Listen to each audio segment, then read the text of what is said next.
नमस्कार साथियों, स्वागत है आपका हमारे यूट्यूब चैनल में। और हम देख रहे हैं हिंदी नेट सेट अध्ययन में जो कि री एग्ज़ाम होने वाला है। उस दृष्टिकोण से हमने पूरा निबंध देखा और आज से हम पूरे उपन्यास प्रारंभ करेंगे।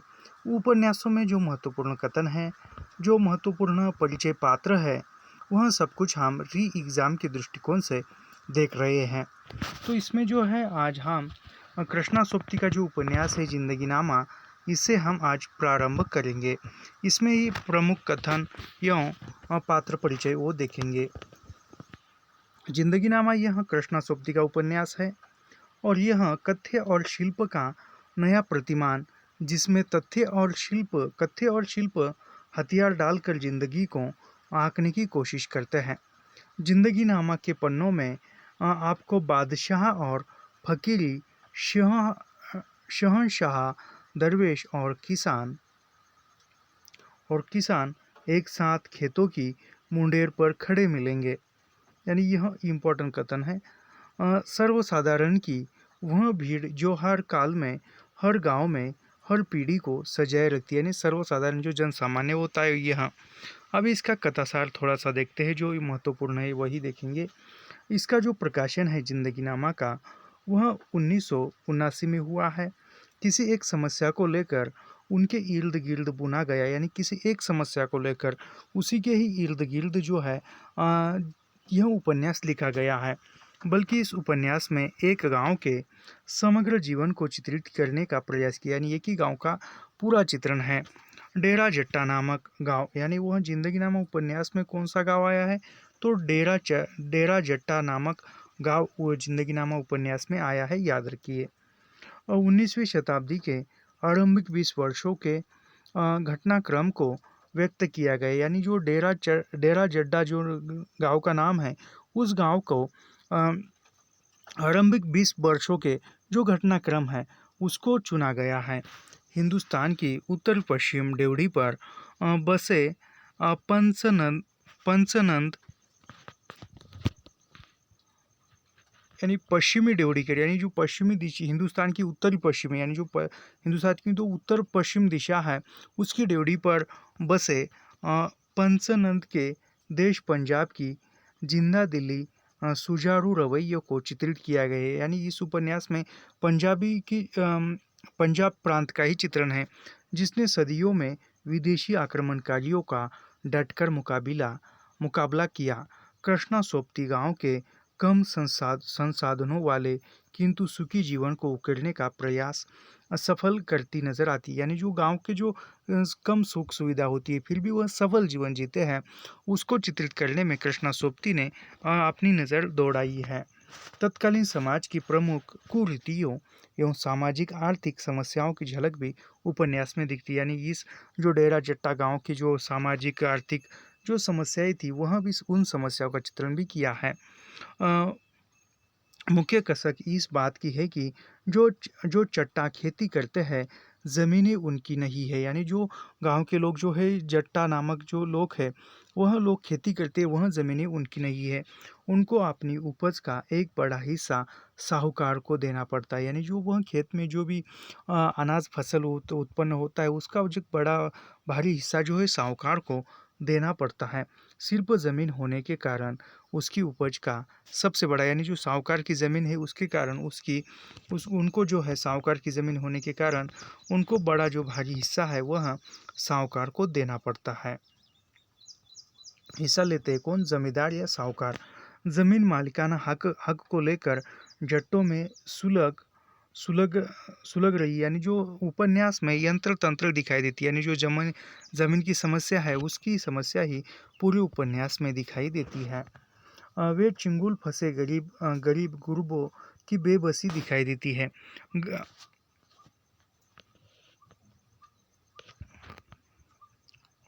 गरीब साहूकार के चुंगल में फंसे खेती या विवाह का गरीब साहूकार से खेती या विवाह या बीमारी आदि के लिए कर्ज लेते, यानी गरीब लोग जो किसी लिए शादी विवाह के लिए या बीमारी के लिए अपनी ज़मीन से साहूकार से कर्ज लेते हैं और उसके बदले में वह बड़ा भारी जो है अनाज लेकर जाते हैं। उसका ब्याज चुकाते चुकाते ही है, उसके बच्चे भी चुकाते हैं और उनके पोते भी, यानी ब्याज जो है वहाँ चलता ही रहता है।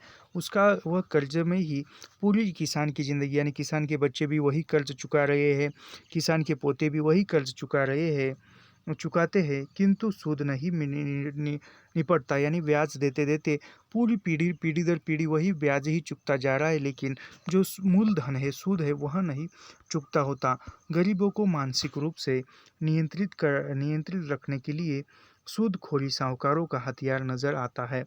कहीं कहीं विद्रोही उपजने की आशंका होने पर साहूकार उदारता दिखाकर खुद ढील देता है, यानी कहीं कहीं जो है कुछ कुछ लोग जो है यानी वहाँ झगड़ा करने पर आते हैं तो साहूकार जो है थोड़ी सी ढील देते हैं। गांव में छोटी छोटी बात पर कत्ल हो जाते हैं, यानी कुछ छोटी सी बात हुई तो गांव में तुरंत कत्ल हो जाता है, यानी खून खराबा झगड़े हो जाते हैं।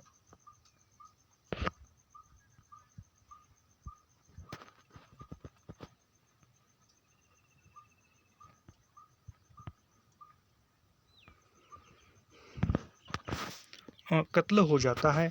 उपन्यास को पढ़ते हुए लगता है कि मानो पंजाबी जनजीवन को बहुत महत्व नहीं देता। साहूकार वगैरह नियमित रूप से मुकदमेबाजी में उलझते रहते हैं। प्रथम विश्व युद्ध में गांव के मुखिया वगैरह उत्साहपूर्वक बड़ी संख्या में जवानों को सेना में भर्ती कराते थे, यानी जो उस समय में जो थे वह गांव के मुखिया थे, वह जो थे गांव के नवयुवकों को, नौजवानों को सेना में भर्ती कराते थे। कुछ जवान तो जोश में और कुछ मुरब्बे के लालच से सेना में जाते थे, यानी कुछ जवान जो है उत्साह में जाते थे और कुछ ऐसे ही लालच में भर्ती हो जाते थे। गांव में प्रेम विवाह को लेकर काफ़ी चली चलापन है, यानी गांव में जो है प्रेम विवाह को लेकर चली चलापन है, नज़र आता है। एक ऐसे विवाह में जाति को प्रमुखता नहीं दी जाती, यानी ऐसे विवाह में जो प्रेम विवाह होता है, प्रेम विवाह में जाति को कोई नज़रअंदाज किया जाता है। शादी ब्याह एवं त्योहारों में लोगों की सामूहिकता एवं संयोग भावना बड़े प्रखर रूप से दिखाई देती है, यानी त्योहारों में एक हो जाते हैं। जिंदगीनामा उपन्यास में पंजाब के डेरा जट्टा गांव के 19वीं शताब्दी के शुरुआती 20 वर्षों की कथा कही गई है, यानी डेरा चट्टा, वो जिंदगीनामा उपन्यास में डेरा डेरा जट्टा जो गांव है उसका चित्रण 19वीं शती के शुरुआती में 20 वर्षों का चित्रण बताया गया है। छोटे छोटे चित्रबिंबों द्वारा उपन्यास में पंजाब के जीवन के दृश्य उकेरे गए, यानी जीवन के दृश्य बताए हैं। उपन्यास में कोई एक प्रमुख पात्र न होकर पूरे जनजीवन का चित्रण किया गया, यानी उपन्यास में कोई नायक या कोई एक विशिष्ट पात्र नहीं है, पूरा जनजीवन का ही चित्रण है। जिंदगीनामा उपन्यास के लिए कृष्णा सोप्ती को 1980 का साहित्य अकादमी पुरस्कार या अवार्ड प्राप्त हुआ था, यानी जिंदगीनामा उपन्यास के लिए कृष्णा सोप्ती को 1980 में साहित्य अकादमी पुरस्कार मिला था। जिंदगीनामा उपन्यास के लिए उपन्यास में प्रथम विश्व युद्ध और बंगाल विभाजन के बाद हुए हिंदू मुस्लिम दंगों का जिक्र किया गया, यानी उपन्यास में जब प्रथम विश्व युद्ध कब हुआ था? प्रथम विश्व युद्ध जो था 1914 से लेकर 1919 के बीच में हुआ था। 1919 के बीच में हुआ था प्रथम विश्व युद्ध। इस समय में बंगाल विभाजन हुआ था और उसके बाद हिंदू मुस्लिम दंगों का जिक्र किया गया है, यानी इस विश्व युद्ध के बाद की स्थिति। उपन्यास में अजित सिंह, लाला लाजपत राय और महात्मा गांधी का जिक्र प्राप्त हुआ, यानी किन किन नेताओं का नाम आया है? अजित सिंह, लाला लाजपत राय और महात्मा गांधी। लाला लाजपत राय जो थे वह विदेशी ट्रक थे तो वह माल लेकर जा रही थी, उसके सामने उस ट्रकों को रोकते हुए वह खुद का बलिदान देते, ये इतिहास में हमने पढ़ा है। ज़मीन को लेकर जट्टों के आक्रोश के संकेत भी मिलते हैं, यानी ज़मींदार को लेकर। मुख्य पात्र अभी यह महत्वपूर्ण है क्योंकि इस उपन्यास को यदि पिछली बार देखा जाए या पीछे 2-3 वर्षों पहले या लगभग 2020 से जो हम प्रश्न पत्र देख रहे हैं उसमें बहुत कम प्रश्न इस उपन्यास पर पूछे जाते हैं, फिर भी हम पढ़ रहे हैं, उसमें कोई बात नहीं है। यहाँ पर मुख्य पात्र है शाहजी और शाहानी, यानी शाहजी और शाहानी, यह जो पात्र है, यह कृष्णा सोबती की जो हमारे नेट के पाठ्यक्रम में कहानी है सिक्का बदल गया, उसमें भी शाहजी और शाहानी है। और इसमें भी शाहजी और शाहानी क्या है, पति पत्नी है, मूलतः साहूकार, यानी शाहजी और शाहानी पति पत्नी है और वह दोनों साहूकार है। शाहजी डेरा चट्टा गांव के साहूकार है, यानी यह शाहजी किस गांव के साहूकार है, तो डेरा चट्टा नामक गांव के साहूकार हैं। पुलिस, वकीलों एवं अपराधियों से इनका बराबर मेल रहता है, यानी पुलिस के साथ, अपराधियों के साथ, वकीलों के साथ बराबर मेल जोल रखते हैं कौन, शाहजी। और अवसर अवसर आने पर सबकी रक्षा करते हैं, यानी अवसर आने पर सबकी रक्षा करते हैं, यानी ये जनता की हित के बारे में सोचते हैं। साहूकारी में कुछ ढील वहाँ बरतते हैं और ज़मीनों के मालिकाना हक के सवाल पर अक्सर चुप्पी साधे रहते हैं। कहीं विद्रोही की शंका होने पर उसे उचित ढील देकर स्थितियों पर नियंत्रण कर रखना बना रहता है, यानी किसी के पास कोई ब्याज दे रहा है या कोई पैसे चुका रहा है, तो वह यदि कहेगा कि मेरे पास पैसे नहीं है, तो उसको ज़्यादा तंग नहीं करते थे। शाहजी के मन में राबिया को लेकर प्रेम स्फुरन होता है, यानी शाहजी किसके प्रति आकर्षित है या किसके प्रति उसके मन में प्रेम पलता है, तो राबिया एक नाम है। शाहानी उदारमना साहूकारनी है, यानी शाहानी जो है साहूकारनी है और वो उदार मन की है। काफ़ी दिनों तक जिसको संतान नहीं होती, यानी शाहानी को काफ़ी दिनों तक संतान नहीं होती, बाबा फरीद के डेरे पर यह मन्नत मांगने जाती है, यानी शाहानी जो है किसके डेरे पर मन्नत मांगने जाती है बच्चा होने के लिए, तो बाबा फरीद के डेरे पर मन्नत मांगने के लिए जाती है। तत्पश्चात उसको पुत्र रत्न की प्राप्ति होती है, यानी मन्नत मांगने के बाद शाहानी को संतान के रूप में लड़की होती है, लड़का होता है, पुत्र होता है या पुत्री होती है, तो पुत्र होता है, याद रखिए। बाकी बारीकी से आजकल प्रश्न पूछ रहा है एनटीए।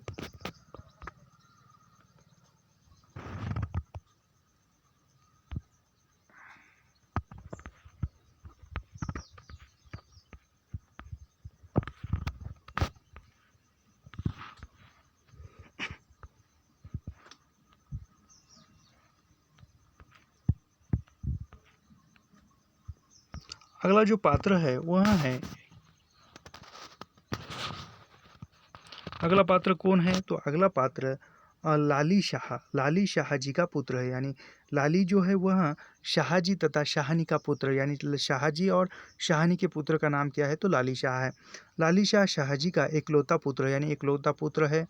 उसे परंपरागत मदरसे में पढ़ने के बजाय अंग्रेजी स्कूल में डाला जाता है, यानी वह एक साहूकार का बच्चा है, ज़मींदार का बच्चा है, तो उसको अंग्रेजी स्कूल में पढ़ाया जाता है, किसको, लाली को। काशी शाह, अभी काशी शाह कौन है, शाहजी के छोटे भाई, यानी काशी शाह जो है वह शाहजी के छोटे भाई है, उसके बारे में भी हम थोड़ा सा पढ़ेंगे। काशी शाह संत स्वभाव के, यानी काशी शाह जो है वो एक संत स्वभाव के आदमी है, स्वभाव के व्यक्ति है। वे साहूकार को अपने लिए जंजाल मानते हैं, यानी उसको साहूकारी काशी शाह को पसंद नहीं है। शाहजी शाहानी पति पत्नी है। शाहजी शाहानी के पुत्र का नाम लाली शाह है और काशी शाह जो है शाहजी का छोटा भाई है और शाहानी का देवर है। और उसके बाद काशी शाह जो है एक संत स्वभाव के और उसको साहूकारी को वह जंजाल मानते हैं, साहूकारी को वो इनकार करते हैं। शाहजी उनको अक्सर चेताते रहते हैं कि उनको संत स्वभाव साहूकारी के लिए अच्छा नहीं, यानी साहूकारी करनी है तो संत स्वभाव उनके लिए अच्छा नहीं, ऐसा कहा जाता है। तो वह एक महाराष्ट्र के प्रसिद्ध संत थे मराठी में, जो उनका नाम तुकाराम था, वह भी बड़े साहूकार थे। एक दिन ऐसा हुआ कि उन्होंने ऐसे लोगों को दान दे दिया, पूरी संपत्ति उनकी नष्ट हो गई थी। यह काफ़ी उनके अभंगों में यह चित्रण मिलता है। खैर छोड़िए, हम यहाँ पर ये देखते हैं। तो शाहजी कहते हैं काशी शाह से कि साहूकारी में संत स्वभाव अच्छा नहीं है, सच में अच्छा नहीं है। काशी शाह आयुर्वेद के जानकार है, यानी काशी शाह किसके जानकार है, तो आयुर्वेद के जानकार है और यदा कदा जनता को मुफ्त में अपनी विद्या का लाभ कराते, यानी मुफ्त में इलाज कराते हैं, यानी ये साधु स्वभाव के होने के कारण। पंचायत या झगड़ा निपटाने में इनकी बात सर्वस्वीकृत होती है, यानी पंचायत में झगड़ा निपटाने में या कोई समस्या है वह सुलझाने में सर्वस्वीकृति यानी वह काशी शाह की बात को सर्वसम्मति से सम्मति दी जाती, चाहे वह जन सामान्य यानी सबको एक न्याय देते होंगे। अगला पात्र कौन सा है तो बिंद्रा देवी। बिंद्रा देवी कौन है तो बिंद्रा देवी काशी की पत्नी है, यानी बिंद्रा देवी वह काशी शाह की पत्नी है, याद रखिए। शाहजी शाहनी पति पत्नी है। बिंद्रा देवी और काशी शाह यह दोनों पति पत्नी हैं। बिंद्रा देवी हसमुख किंतु पतिव्रता पत्नी है, यानी बिंद्रा देवी यह हसमुख है और पतिव्रता यानी पति को पूजने वाली वह शाहनी के साथ मिलकर प्रेम पूर्वक सहेली का कार्य संचालन करती है, यानी शाहनी और बिंद्रा देवी यह प्रेम पूर्वक दोनों सहेली की तरह हवेली में रहती है। उनकी खटपट न होने से हवेली का वातावरण पूर्ण सहयोगी दिखाई पड़ता है, यानी दोनों मिलजुल कर रहती है तो कोई झगड़ा होने का सवाल ही उत्पन्न नहीं होता। देवरानी जेठानी। शाहनी के देवर का नाम काशी शाह है और शाहनी के देवरानी का नाम जो है वह बिंद्रा देवी है, याद रखिए। अगला पात्र है यहाँ पर गुरुदास और केशवलाल। अभी गुरुदास और केशवलाल यह जो है यह काशी शाह के दो पुत्र हैं। गुरुदास और केशवलाल यह काशी शाह के पुत्र है। निक्की बेबे और लाला बड्डे एवं निक्की बेबे गांव के बुजुर्ग है, यानी यहाँ पर हमारे यहाँ बारिश हो रही है, आवाज़ में दिक्कत आएगी, लेकिन फिर भी प्रारंभ किया है तो रुक नहीं सकते, इसको समाप्त करेंगे ही आज। शाहनी और शाहजी के बेटे का नाम क्या है, लाली शाह है। बिंद्रा देवी और काशी शाह के बेटों का नाम क्या है, गुरुदास और केशव लाल है, याद रखिए यह। और निक्की बेबे और लाला बड्डे यह कौन है तो यह गांव के बड़े बुजुर्ग हैं जिनको सारा गांव आदर देता है, यानी गांव के बड़े बुजुर्ग कौन है, निक्की बेबे और लाला बड्डे, जो डेरा जड्डा नामक गांव है उन गांव के, और वे भी सारे गांव को प्रेम करते हैं, यानी गांव के लोग भी इनको आदर सम्मान देते हैं और वे भी गांव के लोगों को प्रेम करते हैं। लाला बड्डे गांव के बच्चों को रात में कथा सुनाते हैं, यानी वह जिंदगी नामा में रात को बच्चों को कौन कथा सुनाता है तो लाला वड्डे, जिसके ज़रिए वे बच्चों को पंजाबी इतिहास एवं संस्कृति शिक्षा देते हैं, यानी वह जो लाला वड्डे है यह जो है बच्चों को कथा सुनाता है रात में, और उस कथा के माध्यम से बच्चों को जो है पंजाब के इतिहास एवं पंजाब की संस्कृति की शिक्षा देता है कथा के माध्यम से। निक्की बेबे गांव के छोटे छोटे बच्चों को प्रेम करती है, यानी निक्की बेबे जो है वह गांव के छोटे छोटे बच्चों को प्रेम करती है, यानी वो बच्चों से लगाव रखती है, उनको कुछ न कुछ खाने को चीज़ें देती है, यानी यहाँ पर निक्की बेबे जो है यह महिला है और वह बच्चों से प्रेम करती है। यहाँ पर प्रेम करती है यानी स्त्रीलिंगी है, तो वह एक महिला है और उनको कुछ न कुछ खाने को चीज़ें देती है बच्चों को। चन्नामल और भागमल लाला वड्डे के पुत्र है, यानी लाला वड्डे के पुत्रों का नाम क्या है, चन्नामल और भागमल, यह लाला वड्डे के पुत्र है, याद रखिए। निक्का चन्नामल का पुत्र है, अभी निक्का जो है चन्नामल का पुत्र है, यानी लाला वड्डे का यह पोता है, कौन निक्का चन्नामल का पुत्र है। चन्नामल जो है चन्नामल लाला वड्डे का पुत्र है और लाला वड्डे का पुत्र चन्नामल है और चन्नामल का पुत्र निक्का है, यानी यहाँ पर लाला वड्डे का पोता जो है वह निक्का हुआ, चन्नामल का पुत्र। चाची महरी, अभी यहाँ पर चाची महरी कौन है वह भी देखेंगे चाची महरी को। चाची महरी क्या है, चाची महरी शाहनी की सहायिका और हवेली की बुजुर्ग है, यानी वह चाची महरी जो है वह शाहनी की सहायिका यानी उसके साथ रहने वाली दासी है या हवेली की बुजुर्ग है। चाची महरी के पहले पति दीदार सिंह की मृत्यु के पश्चात उनका गणपत शाह से दिल लग जाता है, यानी वह चाची महरी का जो पति था उसका नाम क्या था तो दीदार सिंह था।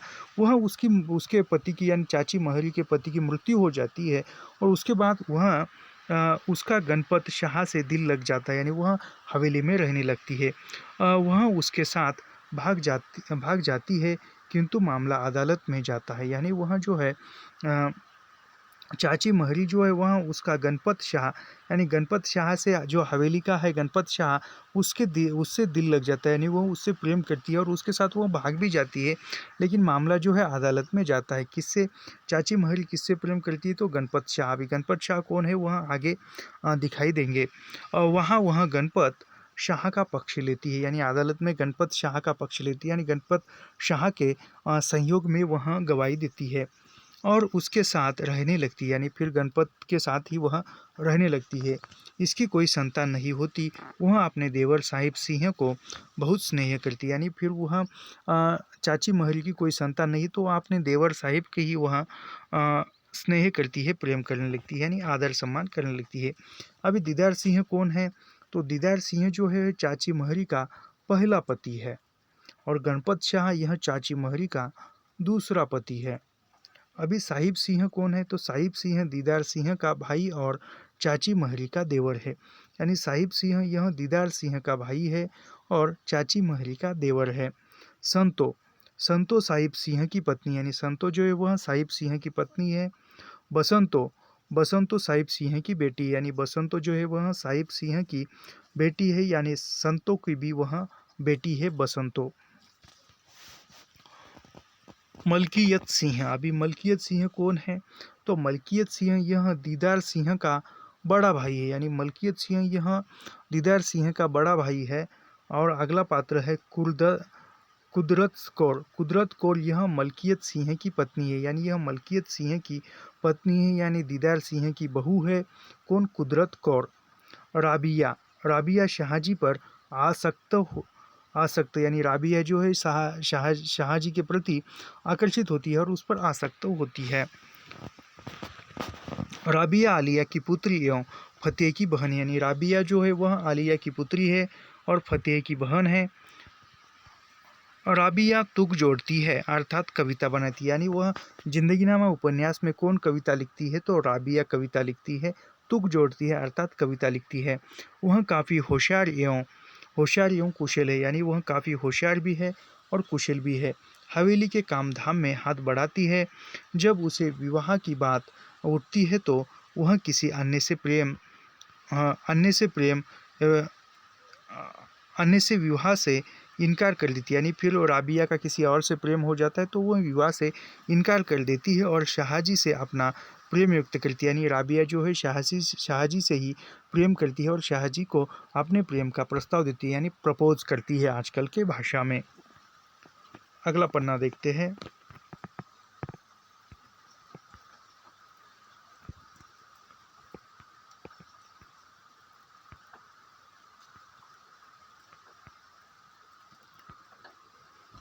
अभी फतेह कौन है? तो राबिया की बहन है फतेह। राबिया की बहन फतेह है, याद रखिए।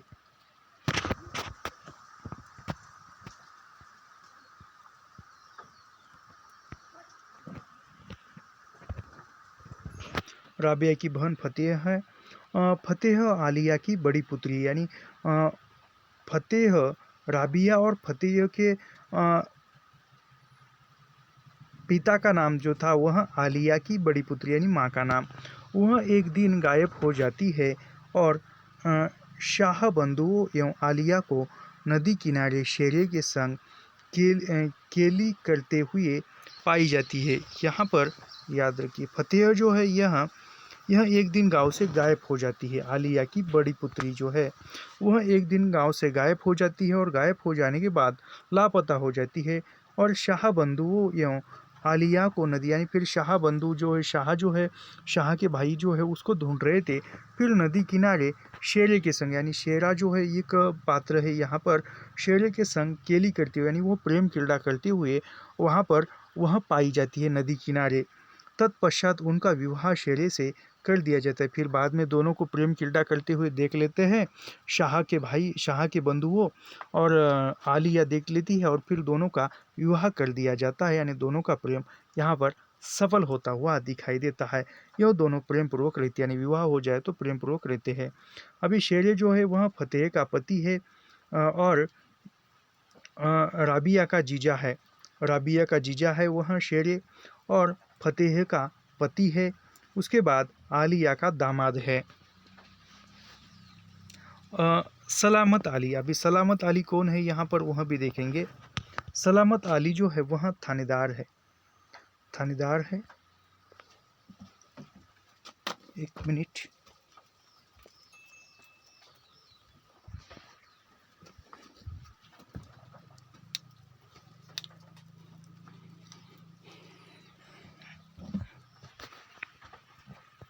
सलामत अली थानेदार है।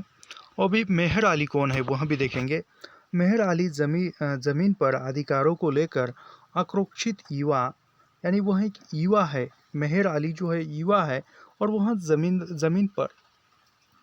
ज़मीन के अधिकारों को लेकर आक्रोशित होता है, यानी ज़मीन के अधिकार को लेकर वह आवाज़ उठाता है।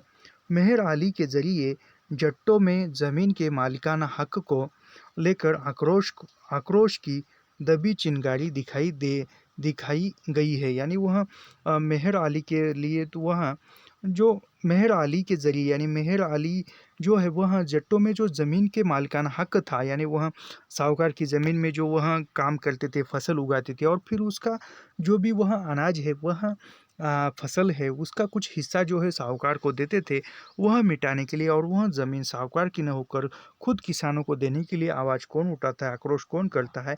तो मेहर अली करता है, याद रखिए। अगला पात्र है करम बीबी और बरखुरदार। करम बीबी कौन है? करम बीबी और बरखुरदार दादी पोता, यानी करम बीबी और बरखुरदार कौन है? तो दादी पोता है। करम बीबी जो है वह बरखुरदार की दादी है। और यहाँ पर अगला पात्र है श्री।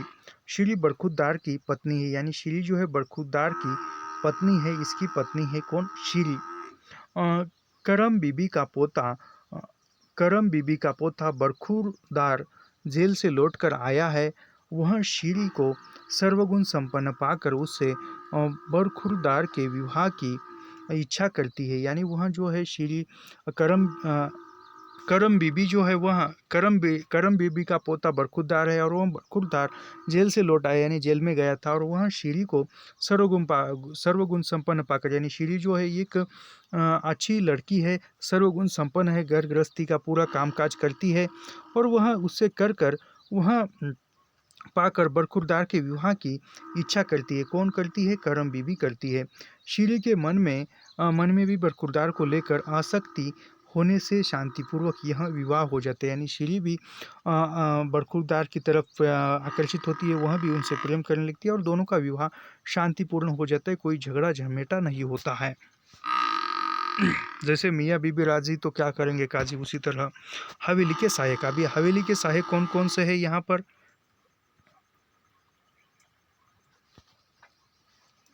हवेली के सहायक, अभी हवेली के सहायक कौन है? चन्ना, नवाब खां, करतारो, माँ बीबी, मोहम्मदीन, दिलबाग, हुसैना नाइन, बाबो मीरासन, यह जो है यह हवेली के सहायक है। जिंदगीनामा उपन्यास में हवेली के सहायक कौन कौन से है?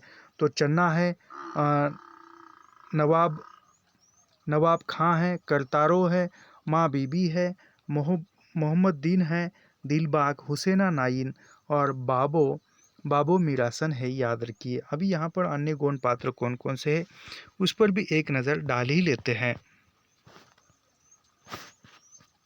पात्रों में मौलवी साहब, चौधरी फतेह अली, सिकंदर वडेज, चौधरी मौलादाद, करमदीन, मौलवी कुर्बान अली, नजीब, शहादात खां, साहिब खां, फौजी दोस्त, मौलादाद, रमजान नाई, कर्म इलाही, मैया सिंह, गुरदीत सिंह पटवारी, ढोलमल, लंबनदार, गुलजारी, बाली, दीवान, राधू, इल्मदीन, नजीबे, तारे शाह बरकती, तुफेल सिंह, मिट्ट चंद, रूपचंद, जम्बू रियासत के सैनिक, यानी वह जो है तुफेल सिंह, मिट्ठ चंद, रूपचंद, यह जो है जम्बू रियासत के सैनिक है।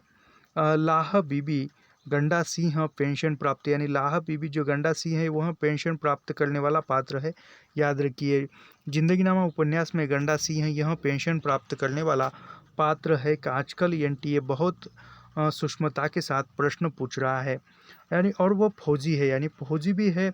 गंडा सिंह यह पेंशन फौजी है और वह जो है पेंशन प्राप्त करता है। लोड़े खां, कमाल कमाल शाहिद इत्ती, जमालो, सिकंदर आलिया, राबिया का बाप, यानी आलिया जो है वह राबिया का सिकंदर आलिया यह राबिया का बाप है, पिता है। उपर्युक्त पात्र प्रत्येक शाम को हवेली पर इकट्ठे होते हैं, यानी यह सभी जो पात्र है शाम के समय में हवेली पर इकट्ठे होते हैं और देर रात तक गप्पे मारते हैं, जिनमें खाली इस गप के अलावा पंजाब की तत्कालीन स्थिति, राजनीतिक इतिहास एवं संस्कृति पर भी चर्चा होती जाती है।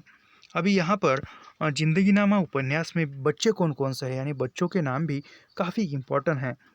तो यहाँ पर बच्चे जो है यहाँ पर मिट्टी, मिट्टी मेहरबान, चन्नी, चन्नी छन्नी, निक्की, घोलू, मोहरे, सुथरे, चोखे, शानो, कालू, लगतार, दीपो और भोलू, यह जो है यह सब किस उपन्यास के बच्चे हैं? तो जिंदगीनामा उपन्यास के बच्चे हैं, याद रखिए। बच्चे हैं यह जिंदगीनामा के, फिर से पढ़ता हूँ इनके नाम: मिट्टी, मेहरबान, चन्नी छन्नी, किन्नी, घोलू, मोहरे, सुथरे, चोखे, शानो, कालू, जगतार, दीपो और भोलू, यह जिंदगीनामा उपन्यास के बच्चे हैं, पूछा जा सकता है, याद रखिए। और यहाँ पर जो प्रमुख उदाहरण है, यानी जो प्रमुख उसके कथन है वह देखते हैं यहाँ पर। तो इसके कथन है: यह एक ऐसा इतिहास है जो लोकमानस की भागीरथी के साथ बहता, पनपता और फैलता है और जन सामान्य के सांस्कृतिक पुख्तापन में जिंदा रहता है। यह जिंदगीनामा उपन्यास का कथन है, याद रखिए। यह एक ऐसा इतिहास है, यानी जो पंजाब का एक ऐसा इतिहास है जो लोकमानस की भागीरथी, यानी लोकमानस की जो नदी है उस नदी की तरह वह प्रवाहित होता रहता है, पनपता है, फैलता है। नदी जिस प्रकार वह भागीरथी यानी जो नदी है वह जिस प्रकार पनपती है, बहती है, रुकती है, कहीं पर चौड़ाई लंबाई बढ़ जाती है, कम हो जाती है, उसी प्रकार यह संस्कृति का जो इतिहास है वह बढ़ता फैलता है, जन सामान्य के सांस्कृतिक पुख्तापन में जिंदा रहता है यह इतिहास, यानी पंजाब प्रांत का।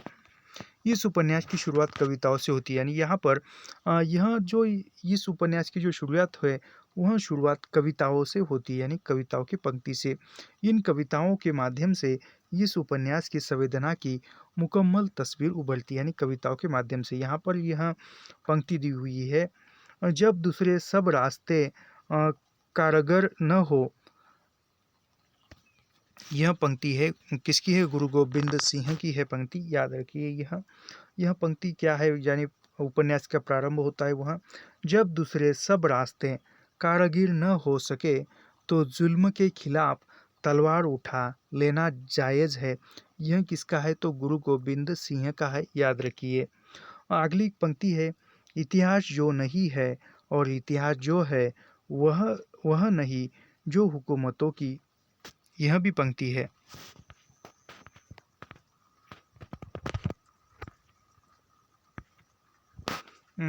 ऐसा क्यों हो रहा है?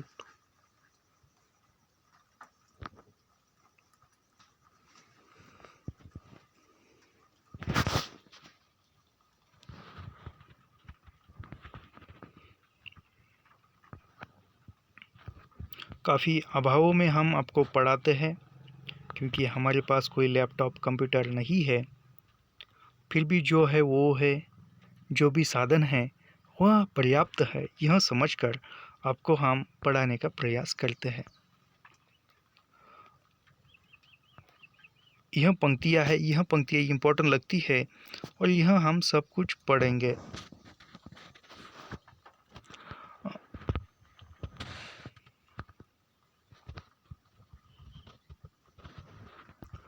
तख्तगाहों में प्रमाणों और सबूतों के साथ ऐतिहासिक रास्तों में दर्ज कर सुरक्षित कर दिया जाता है, बल्कि वह जो लोकमानस की भागीरथी के साथ साथ बहता है, पनपता और फैलता है और जन सामान्य के सांस्कृतिक पुख्तापन जिंदा रहता है। यानी जो पंक्ति थी उसका यह सार था।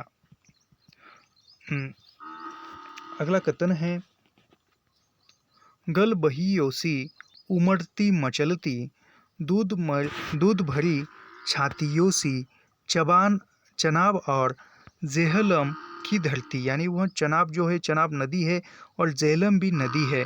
यह पंक्ति है, गल बहरियों सी उमड़ती मचलती, दूध भरी छातियों सी, चनाब और जेहलम की नदी। यानी चनाब नदी और जेहलम नदी का भी नाम इस उपन्यास में आया है। जहाँ का हर मेहनतकश बादशाह अपने सिर के साफे को अपना ताज समझ संभालता रहा। यानी वह जहाँ का वहाँ का जो बादशाह है, वह बादशाह अपने मेहनत का बादशाह अपने सिर, यानी जो मेहनत करने वाले हैं उसको संभालता रहा और अपने सिर का ताज समझता रहा, अपना ताज संभाल रहा और अपने खेतों को अपना रिजक समझ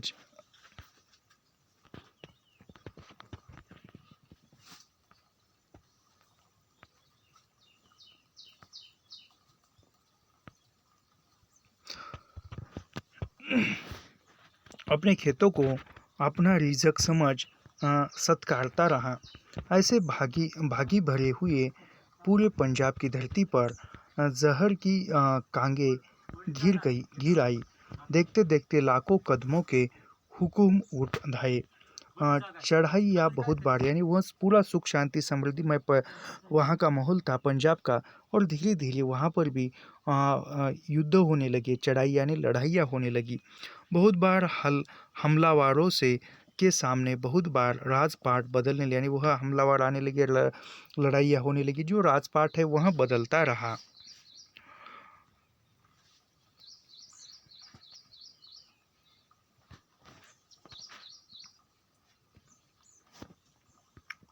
अब हमें बिछड़ून जाना है अपनी धरती से, अपनी माँ से, माँ की माँ से, और हम सबकी माँ से, इसकी मिट्टी ओट से, छा से, इसकी दूध भरी छातियों से। अब दूध नहीं खून टपकता है। यानी यह पंक्ति है, अब हमें बिछड़ना है, अब हमें जाना है अपनी धरती से, यानी अब हमें जाना है अपनी धरती से, जुदा हो जाना है, अपनी माँ से जुदा हो जाना है। अब जो है इस माँ के छाती से दूध नहीं, खून के लहू, खून के धारा टपकती है, यानी खून के बूंदें टपकती है, जिनसे हाड़ मांस के इंसानों में, ये इम्पोर्टेंट कथन है पूरे, जिसने हाड़ मांस के इंसानों में मेहनत करने और ज़िंदगी को जी भर प्यार करने की ललक जगाई थी, लो लगाई थी। अलविदा आब को, पंज दरियों के पंजाब को, जहलम और चनाब को, अलविदा अपने पुरखों की याद को। यानी जाना है तो यह पंक्तियाँ है, यह सब कुछ उसका है जिसने हाड़ मांस के इंसानों में मेहनत करने और ज़िंदगी को जी भर प्यार करने, यानी जिन्होंने जो है हाड़ मांस के इंसानों को, मेहनत करने वालों को ज़िंदगी भर जी भर प्यार से जीवन भर प्यार दिया, ललक जगाई थी, लो लगाई थी, अलविदा, यानी इन सबको अलविदा करके अब हमें जाना है पंजाब को अलविदा, झेलम चनाब नदी को अलविदा, अलविदा अपने पुरखों की याद को, यानी सबको अलविदा, सबको कहते हैं। कौन जानेगा कौन समझेगा अपने वतनों को छोड़ने और उनसे मुँह मोड़ने के दर्दों को, पीटों को। हम यहाँ नहीं होंगे फिर कभी नहीं होंगे नहीं। यह जो है, यह इस पंक्तियों से जो उपन्यास का प्रारंभ होता है, याद रखिए। अगला पन्ना देखते हैं। यहाँ पर जो है इम्पोर्टेंट महत्वपूर्ण कथन है, वह कथन हम यहाँ पर देखेंगे।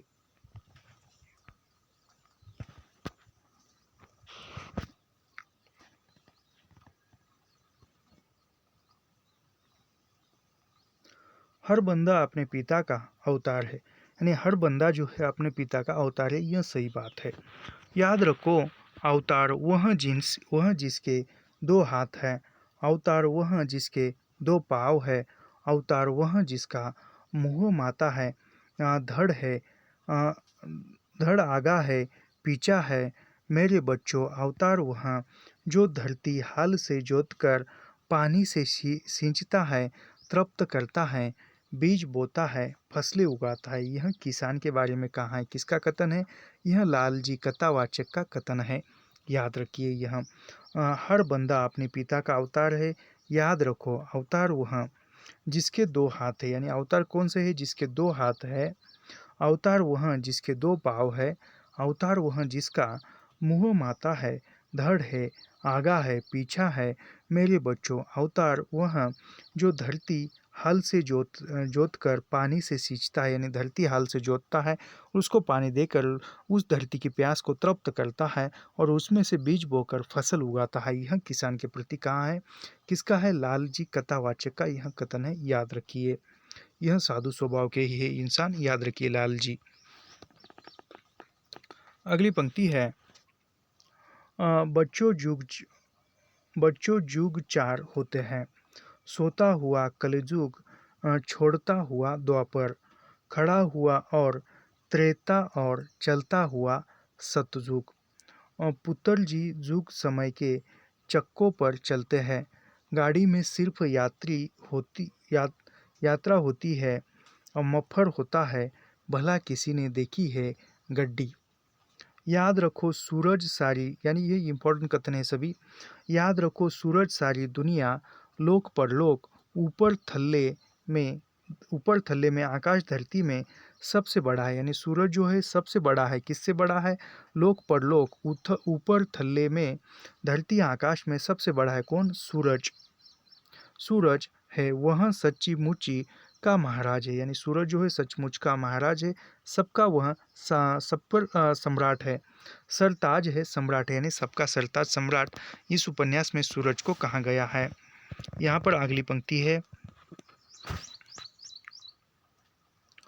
रुई बिन पिंजन कैसा चरखे, चरखे बिन त्रिंजन कैसा। यानी रुई बिन पिंजन कैसा, चरखे बिन त्रिंजन कैसा। कुदरते कुदरते खुदावंदी का यकीन दिलाने के लिए मूसा ने बड़े बड़े मोजज़े दिखाए।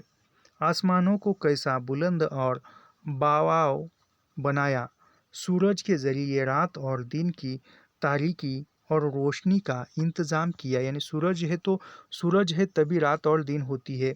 सतह ज़मीन को बिछाकर इस पर पहाड़ कायम किए। यानी ज़मीन पर जो है, सतह पर ज़मीन बिछाकर इस पर पहाड़, जो जंगल है, ज़मीन है, वह कायम की। आसमान से पानी बरसाया और ज़मीन में सब्ज़ा उगाया। यानी ज़मीन में सब्ज़ा यानी जो अन्न उगाया।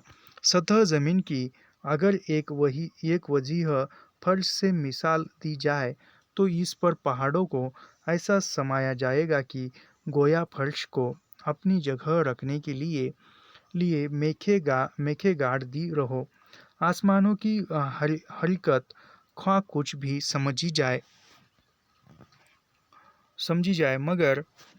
मगर उसके वजूद और उसकी मजबूती में किसी को शक नहीं। यानी कुछ भी किया जाए तो ज़मीन की जो मजबूती है उसमें कोई उसको ये नहीं कर सकता, यानी उखाड़ नहीं सकता।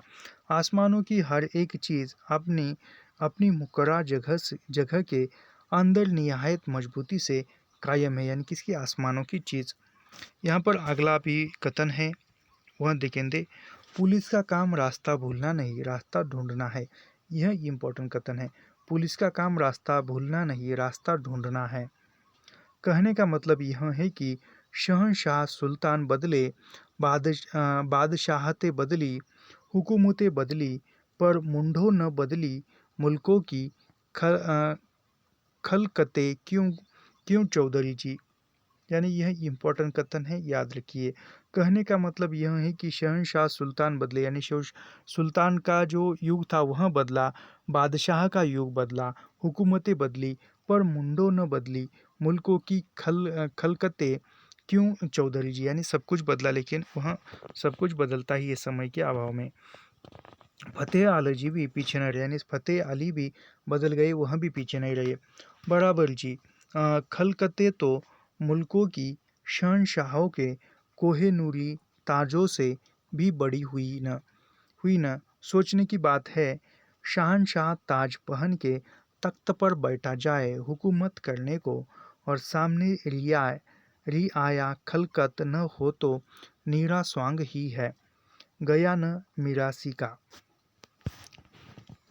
अगला कथन है, यह काफी इंपॉर्टेंट कथन है सब कुछ। गंडा सिंह अनसुनी कर आगे बढ़ गए। अखबार वह कहती है, गोये सरकार से भी बड़ी हो गई है। ये बकबकोनिया, कुत्ते खानिया, अखबारी हुकूमत के सिर चढ़ बैठा, स्याही चूस छापा खाना। यानी यह छापा खाने का जो यह भी इम्पोर्टेंट है। गंडा सिंह अनसुनी कर आगे बढ़ा।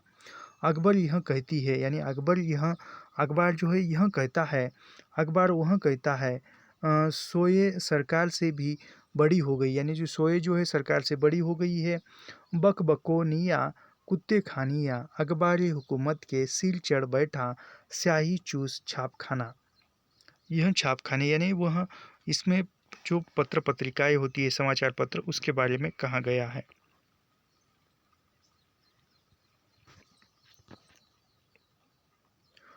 शाहजी बोले, चौधरी जी मालिया यानी शाहजी बोलते हैं चौधरी को, चौधरी जी मालिया उगराहने के लिए खालसा सरकार फसलों पर बोली लगवाती है।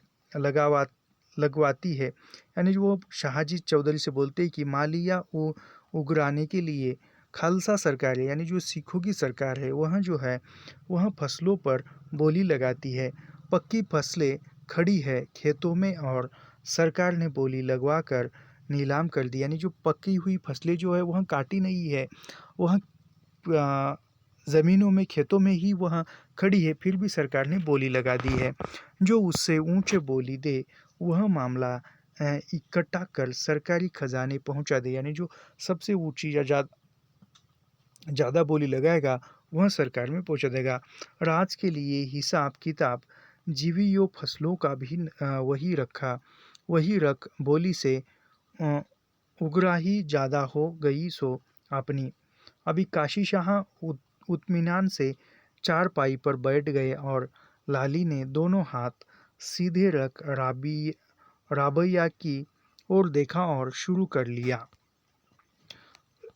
रियाया जड़ है और बादशाह दरख्त। थोड़ा सा अंश बचा है। यदि कैसा है, कम समय है और कम समय में हम चाहकर भी पूरी रचनाएं पढ़ नहीं सकते लाइन टू लाइन, पंक्ति दर पंक्ति। तो मैंने सोचा क्यों ना ऐसा जो इम्पोर्टेंट कथन है वह किताब में दिए हुई है, वही आपके सामने रखूँ। जैसे वैसे हम जो है यूनिट दर यूनिट, पंक्ति दर पंक्ति पढ़ रहे थे, उसमें हम यूनिट 10 प्रारंभ किया था पढ़ने के लिए। उसमें एक साहित्य की डायरी, माटी की मूर्ति, वह पढ़ना हुआ है। तो फिर वह री एग्ज़ाम की बात सामने आई, तो मैंने सोचा कि कम समय में ऐसे ही जो महत्वपूर्ण कथन है वही रखे जाए। तो फिर जो पूरे निबंध है, पूरे निबंधों का अध्ययन करके उसमें से जो महत्वपूर्ण कथन है वह मैंने हाथ से लिखे और उसका पीडीएफ बनाया और वह आपको समझाया है इसी चैनल पर।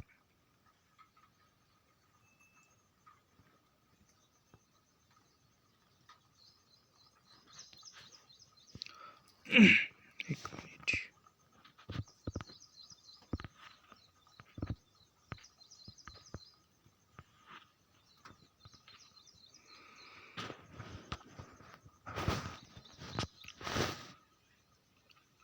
जब नौशेरवा आखिरी वक्त आया तब उसने अपने बेटे हुरमुज, यानी वह जब आखिरी समय आया, आखिरी वक्त आया नौशेरवा का, तब उसने अपने बेटे हुरमुज से कहा, यानी हुरमुज से कहा, इसको जूम करेंगे, हुरमुज से कहा क्या कहा, बेटा दिल से फकीरों दरवेशों की हिजरत कर। यानी दिल से जो है फकीर है, वह फकीर है, दरवेश है, उसको इज्जत दे, अपने आराम की फिक्र न रख। यानी वह किसने कहा, नौशेरवा ने कहा, किससे कहा, अपने बेटे हुरमुज से कहा कि बेटा दिल से फकीरी दरवेशों की हिफाजत कर, यानी दिल से वह उसकी इज्जत कर, फ़कीरों की, दरवेशों की। आराम की फ़िक्र न कर, कोई भी अक्लमंद यह पसंद न करेगा कि अ, चरवाहा बड़ा सोता हो और भेड़िया उसके गोल में रहे। यानी कोई जो है, कोई अक्लमंद यह पसंद न करेगा, यानी कोई अक्लमंद ऐसा नहीं चाहेगा कि जो चरवाहा है, भेड़िया चराने वाला, वह सोएगा और सारी भेड़ें जो है उसके आसपास यह घास चरेगी, ऐसा कोई नहीं सोचेगा। होशियारी होशियारी से दरवेशों मुहताजों का ख्याल रख, इसलिए कि रियाई की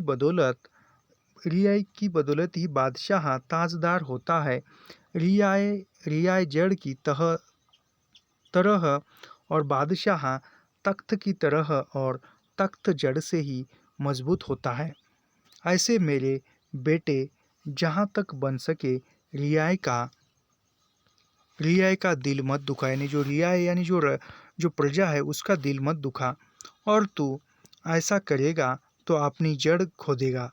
बेटा, अगर तुझे नेक राह की ज़रूरत है तो तेरे सामने फ़कीरी परहेजगारों का रास्ता खुला है, यानी तुझे नेक रास्ते पर जाना है तो तू वहाँ फ़कीरी और परहेजगारों के रास्ते पर चल। किसके? नेक रास्ते के लिए। जिसे यह खौफ है कि वह खुद तकलीफ न उठाए, उसे भला दूसरों का नुकसान क्यों पसंद आएगा। यानी जिसको लगता है कि वह हम जो है भला हम किसी को तकलीफ न देंगे तो वह दूसरों का नुकसान नहीं करेगा, और अगर उसकी तबीयत में यह आदत नहीं है तो उसके मुल्क में अमन चैन की बू भी नहीं है। अगर तू कानून कायदे से मजबूत है तो खुशी यानी तू अगर कानून कायदों से मजबूत है तो खुशी तख्तियार कर, और अगर तन्हा है, पाक साफ है, तो अपना रास्ता ले। उस मुल्क में खुशहाली की उम्मीद न रख जिसमें बादशाह रियाए एक दूसरे से नाराज है। यानी जिस मुल्क के बादशाह रिया यानी राजा और प्रजा जो है एक दूसरे के विरोध में है, ऐसे यहाँ पर तो उम्मीद न रख किसी खुशहाली की। ख्वाब में मुल्क को आबाद वही देखता है जो लोगों के दिल गुलजार रखता है। यह इम्पोर्टेंट कथन है, याद रखिए कहाँ का गया। ख्वाब में मुल्क को आज़ाद वही देखता है जो लोगों के दिल गुलजार रखता है, यानी लोगों के दिल में खुशी देता है, लोगों में खुशी फैलाता है, वही मुल्कों को आबाद वही रखता है। मुल्क से खराबी बदनामी होती है, जुल्म ज़रिए रियाए को तबाह करना ठीक नहीं, इसलिए कि हुकूमत को पनाह देने वाली है। कौन? यह रियाए। तो यहाँ पर जो है जिंदगीनामा उपन्यास के हमने महत्वपूर्ण कथन देखे हैं। तो इस प्रकार जो है हमारा यहाँ पर जिंदगीनामा उपन्यास का पात्र परिचय और जो महत्वपूर्ण कुछ कथन थे वह हमने देखे हैं। तो ऐसे ही अध्ययन करने के लिए हमारे चैनल को सब्सक्राइब कीजिए, लाइक कीजिए और शेयर करना मत भूलिए। मिलते हैं नेक्स्ट वीडियो में। धन्यवाद।